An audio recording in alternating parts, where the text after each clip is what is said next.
In all sports, and especially in NASCAR, people bending the rules to gain an advantage is not an uncommon thing. Famous examples like Smokey Yunick's fuel line innovation and Jeff Gordon's T-Rex car were famous ideas that weren't exactly illegal, but it caused NASCAR to change some rules. And then there are some instances where they blatantly cheat, kind of like with Michael Waltrip and his jet fuel scenario. With the technology used for inspection evolving, it is becoming more and more rare for any team to be found getting away with innovating things that might or might not break the rules. The third race of the 2018 season was the newly sponsored Pennzoil 400 at Las Vegas. The week prior at Atlanta, Harvick was finally able to break his Atlanta curse and won after leading 181 laps. Now, something to note is Harvick did get penalized after this race. Now, nothing was found wrong with his car itself, but he got a safety violation for a loose lug nut, so he did have a legal car. Harvick came into the weekend looking to back up his win in Atlanta, and after being in the top 5 in both Practice 1 and Practice 2, it looked like he had a super strong chance to win this race.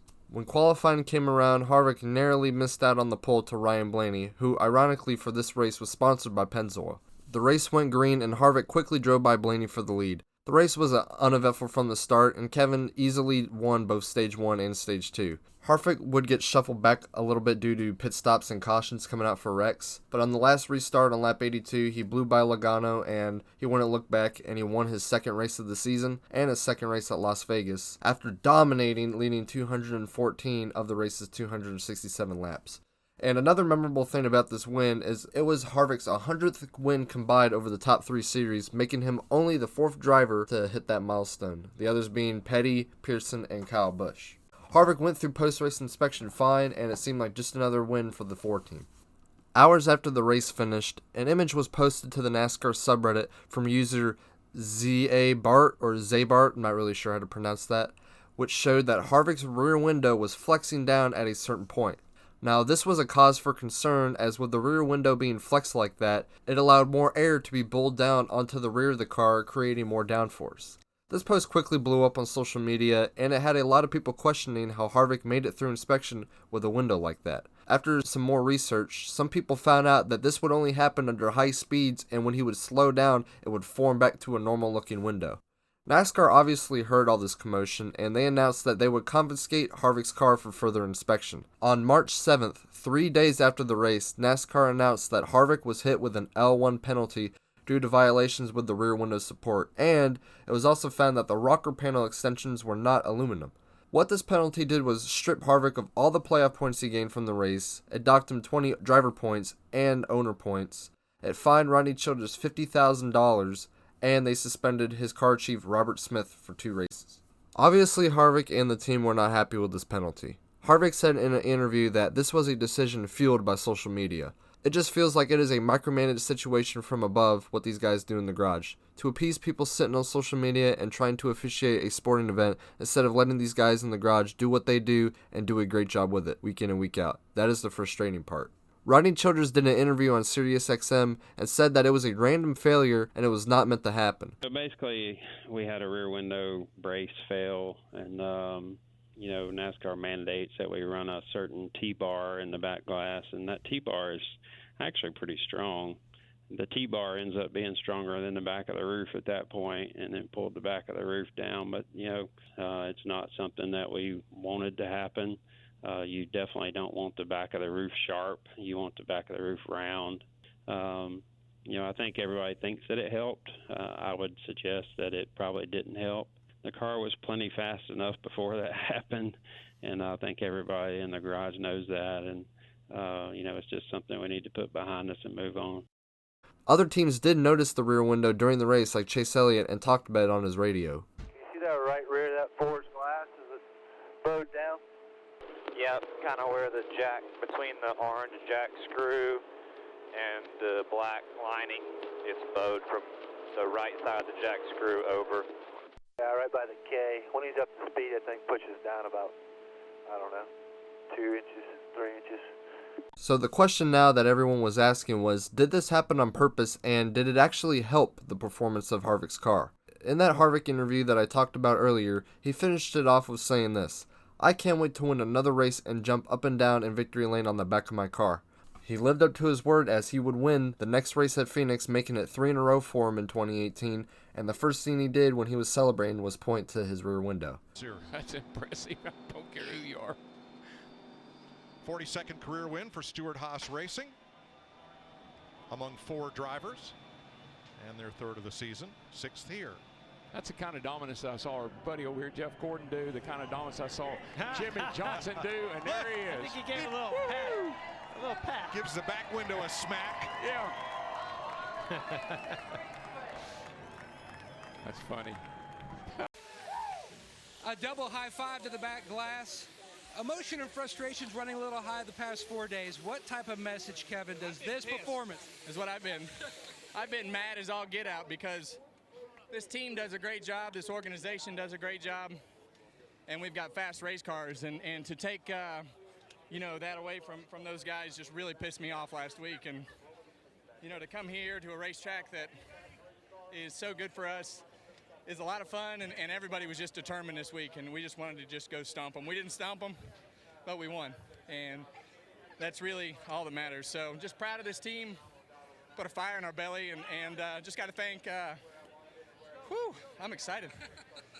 Got to thank everybody from Jimmy John's, Bush, Ford, Mobile One, Outback, Hunt Brothers, Morton Buildings, Textron, Liftmaster, Haas Automation. I always forget our owners, Gene Haas and Tony Stewart, but what a badass team right there.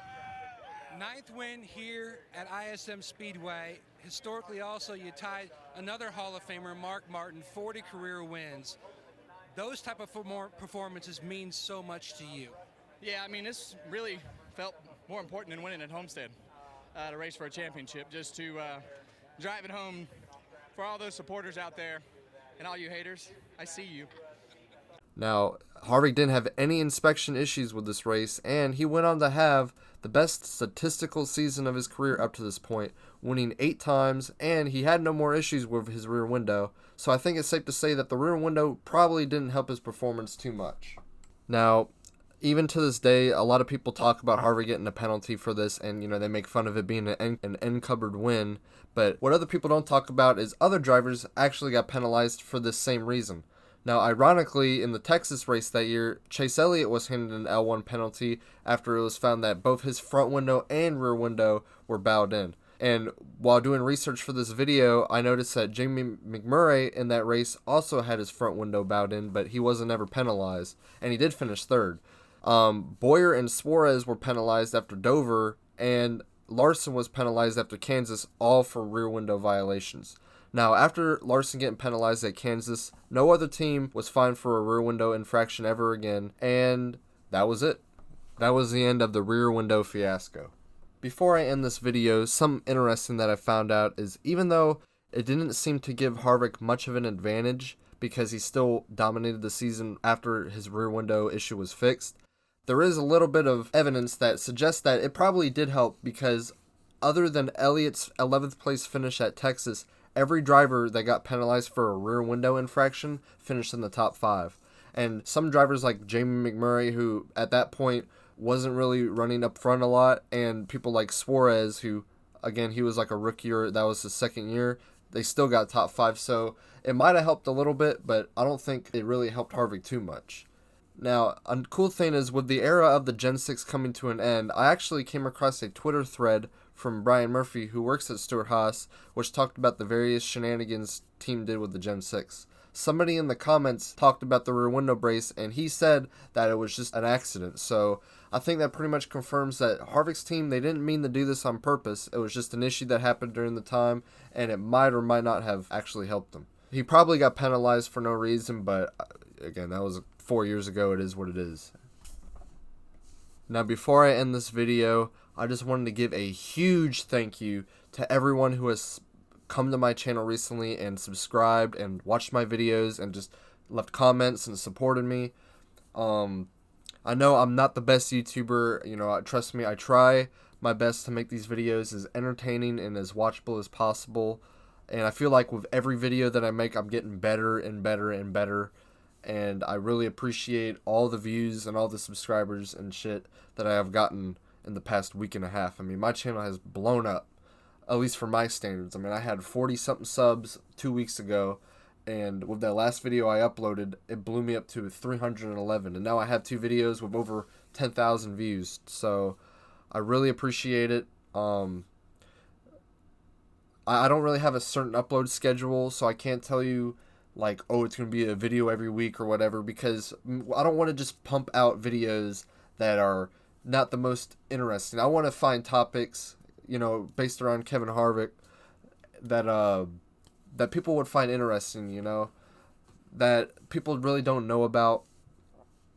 You know, they don't really know too much about the topic that I'm talking about, but I can put it into a video and people will learn from it and find it interesting. So anyways, that's enough from me. If you guys enjoyed this video, leave a like. If you didn't, leave a dislike. It's what it's there for. And if you want to see more Harvick content, hit the subscribe. I got a few good banger videos, I believe, that I'm going to be working on. So in the next few weeks, expect some more good quality videos. Anyway, have a good day. Peace out.